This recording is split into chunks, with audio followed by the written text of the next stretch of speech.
Vuga rero ko ireba ibiganiro byagenze neza by'umunsi wa mbere, cya cyiciro cy'ibiganiro bya mbere, bakaba bavuga ko hasigaye ko abatekinisiye baganira muri iki cyumweru, noneho ngo ibiganiro byamara kugenda neza mu minsi 60 hakazabaho icyo bita final agreement, amasezerano ya nyuma azaba ahagarika intambara mu gihe kirambye. Iran rero yashimiye Pakistani, ishimira Katari ku bufasha batanze bataruhuka, kuko byagaragaye ko bagiye mu by'ukuri bameze nk'abantu umuntu yakwita abahagararizi n'abishingizi n'abinginzi mugani b'abanyamasengesho.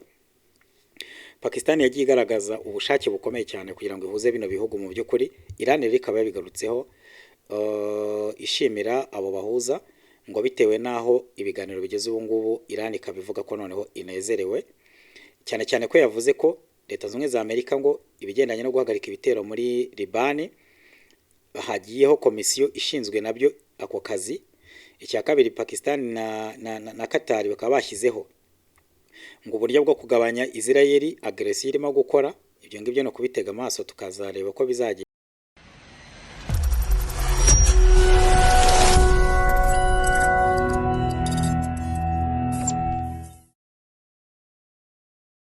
Nongeye kubasuhuza inshuti bakunzi ba Kweli Times, nitwa Mbonyintwari Ayubu, tukaba turi mu busesenguzi bw'amakuru yacu cyane cyane ibigendanye n'amasezerano y'amahoro yararimo kubera mu Busuwisi yahuzaga Leta Zunze Ubumwe za Amerika n'igihugu cya Iran. Amasezerano nk'uko twabiganiriyeho mu kiganiro gishize, ibiganiro byari byatangiriye ku byagaragaraga nk'ibinyoma, guterana ubwoba ndetse no kwivumbura, bikaba byarahumiye ku mirari, aho Perezida Trump yatangarije intumwa za Iran ziri mu biganiro by'amahoro ko nibaramuka badashyize umukono ku masezerano, ibyo akaba bitangaje ku cyumweru, ngo batabasha kugera mu rugo ndetse n'igihugu cyabo azagisenya akagihindura umusaka.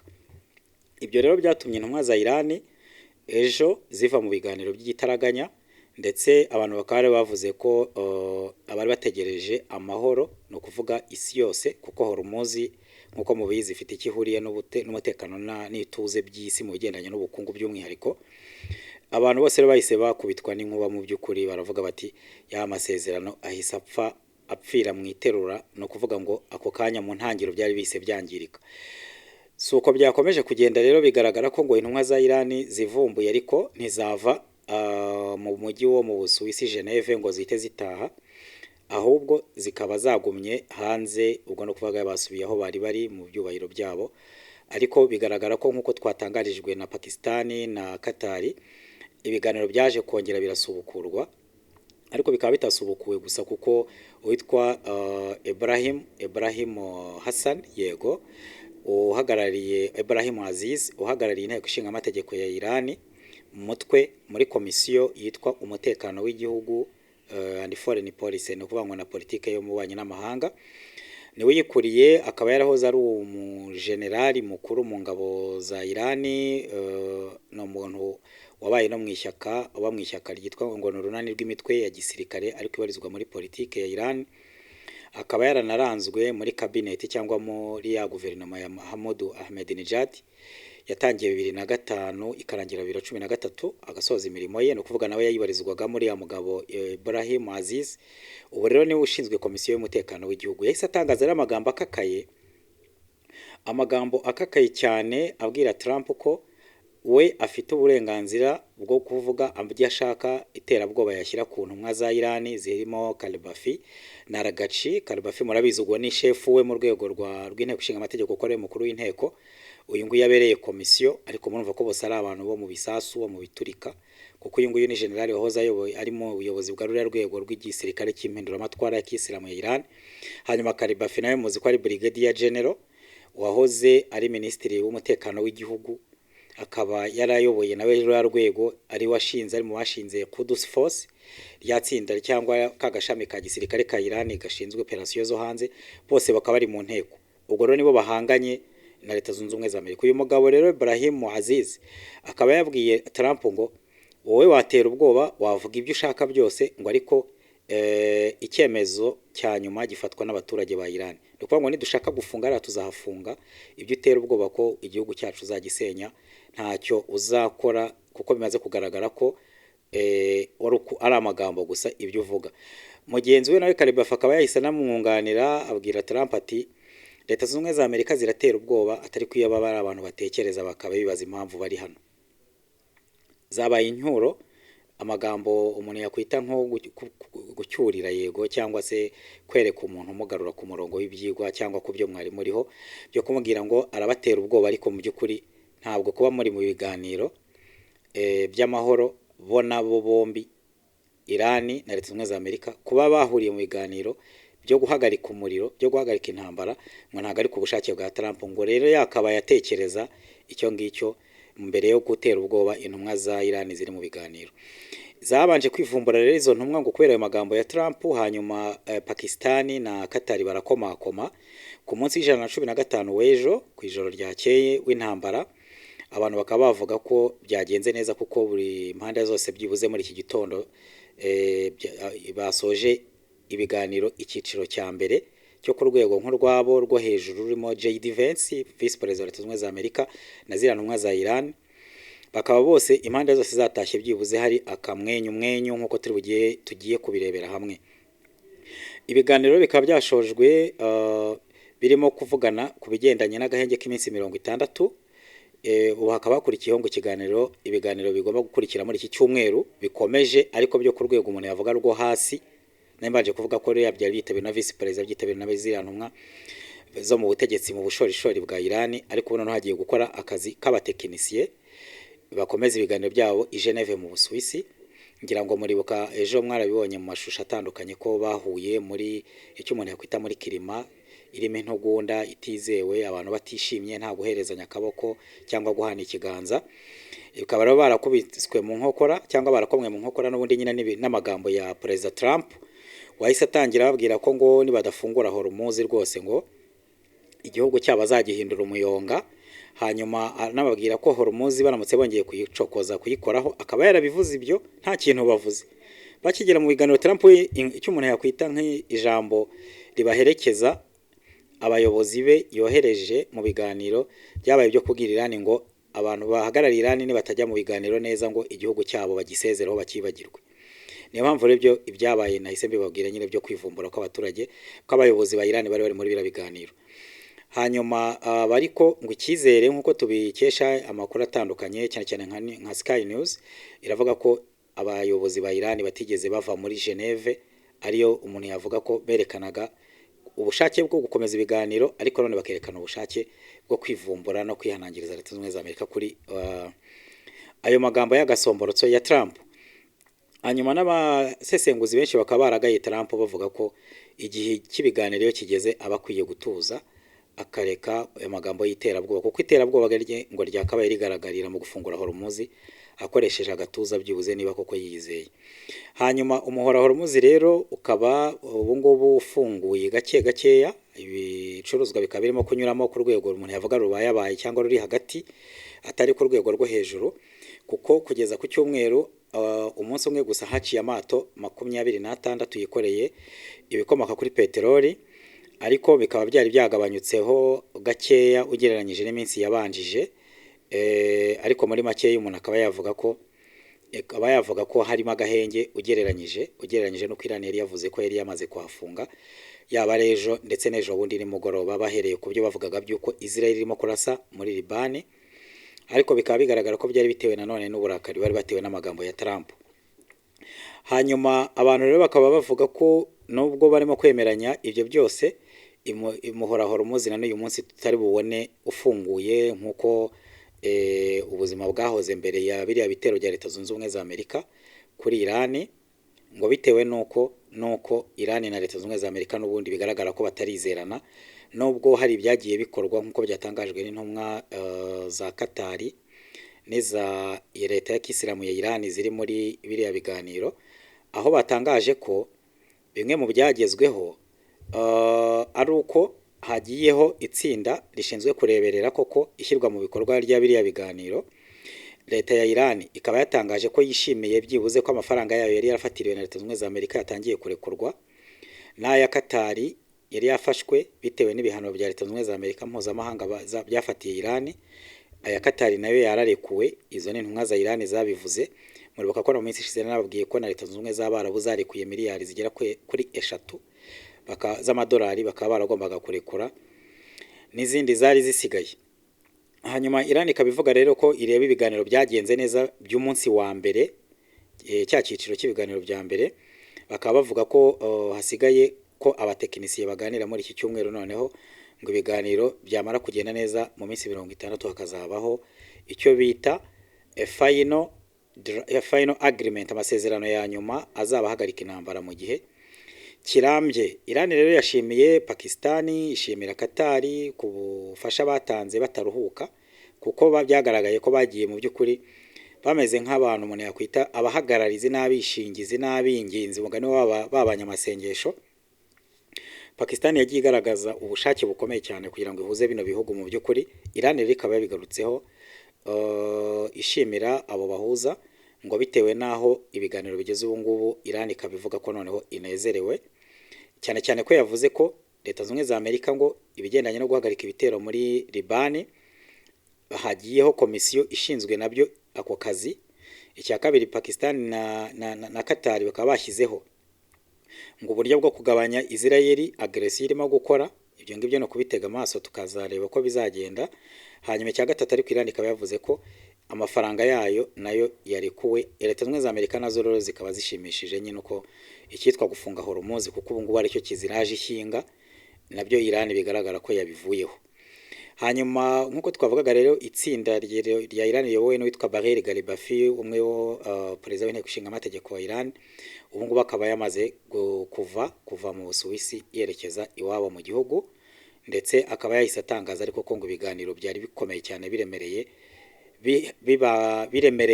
bigoye, mbese nicyo umuntu yabivugaho. Ikintu rero yavuze cyabiteraga ngo no kuvuga ko icyizere cyari kigufiya, no kuvuga ngo baragiyaga kuganira ariko nta cyizere na kimwe gihari. Abantu ibihugu byombi biracyakekana amababa. Ikindi, Leta Zunze za Amerika ziragira gutya zikarasa, murabyibuka mu biganiro byabanjije twabigarutseho. Leta ya Israel iracyarimo kurasa muri Libani, ibyo nabyo murabizi ko ari bibangamiye biriya biganiro, kuvuga ngo bagiye mu biganiro mu by'ukuri bakiri mu mwuka w'intambara no mu mwuka w'intugunda. Ibyo rero bikaba byahagarutsweho nyine n'abavuye mu biganiro, ariko bakaba bishimira ko icya mbere hagiyeho n'itsinda ry'abanya-Iran bwa mbere mu mateka rigomba kujya rivugana na Leta Zunze Ubumwe za Amerika mu bigendanye na communication y'urujya n'uruza rw'amato mu muhora Hormuz. Ako kantu nako mukazirikana kugira ngo hatazabamo impanuka, kurasana bitunguranye, urwikekwe, gukekana amababa n'ibindi nk'ibyo ngibyo. Leta Zunze za Amerika zashyizeho communication channel ihuriyeho n'impande zombi ebyiri gusa, nta muhuza urimo. Murimo murabona mu cyitwa conflict resolution, icyo ngicyo bakita rapprochement ni igihe abantu bari bahanganye batangira kugenda begerana noneho, cyangwa proximity, kwegerana noneho mukazageraho murebana mugakorana, hakazaho collaboration na cooperation. Iki cyiciro tugezeho ku baba bazi Leta ya Zunze Ubumwe za Amerika na Iran uko bari bahanganye, yaba ari muri iyi ntambara, yaba ari imbere yaho gato gukomeza kugeza mu 1979, umuntu yavuga ko bimeze neza mu by'ukuri, kuko nibwo bwa mbere wabona Leta Zunze Ubumwe za Amerika na Iran bemera ku mugaragaro ko bagiye ngo kuvugana ngo kugira ngo muri Hormuz hatazaboneka ikibazo, ngo batsishyizeho na timu z'ibihugu byombi, ariko nazo zihagarariwe cyangwa zikuriwe na rwa rwego ruhuriweho Pakistani, Leta Zunze Ubumwe z'Abarabu, Katari, ibihugu by'akarere, ubwo harimo n'umuryango mpuzamahanga, harimo n'ibihugu bihanganye ubwabyo, ngo bazareba ninde uzica amasezerano kugira ngo ibyo barimo kuvuga bitazaba amasigara cyicana. Ngira ngo mu by'ukuri murumva ko wavuga ko ibyo baganiraga i Geneve mu Busuwisi byibuze hari icyo bisize ku bigendanye no gutanga umusanzu ku masezerano y'amahoro agiye kuganirwaho noneho n'abatekinisiye bazajya baripotinga of course kuri ba boss babo. Umuntu akaba yavuga ko ari intangiro nziza. Impande nyinshi zirimo kuvuga ko uyu munsi ari intangiro nkuko nari mbivuze, ndetse na J.D. Vance, Vice President wa Leta Zunze za Amerika, nawe yabisubiyemo rwose, aho yavuze ati iyi nama y'uyu munsi igiye kudufasha noneho kugira ngo timu zose, ama equipe yose, amatsinda yose atangire yige uburyo ibi bibazo byose dufite byagenda bikemuka, hanyuma buri wese azana ibibazo afite by'umwihariko. Ari Leta Zunze Ubumwe za Amerika zivuga ibibazo zifite, noneho Iran izana ibibazo ifite bishobora kuba byateza kuba yakwica amasezerano, noneho ibyo bibazo byose bigende bikemuka kugira ngo ejo heza buri wese ahishimire. Ayo ni amagambo ya J.D. Vance. Ubwo rero natwe ndumva ari aho ngaho twagarukiriza mu by'ukuri. Ubwo uyu munsi guhera ku wa mbere ibiganiro bikaba bikomeje ariko mu rwego tekinike nkuko nari maze kubibabwira. Amasoko menshi cyane y'amakuru yaba za BBC, yaba CNN, yaba msn.com, ibyo binyamakuru byose mpuzamahanga birimo biremeza ko amasezerano bigaragara ko ashobora kuzagerwaho bitewe n'icyitwa deconfliction cells.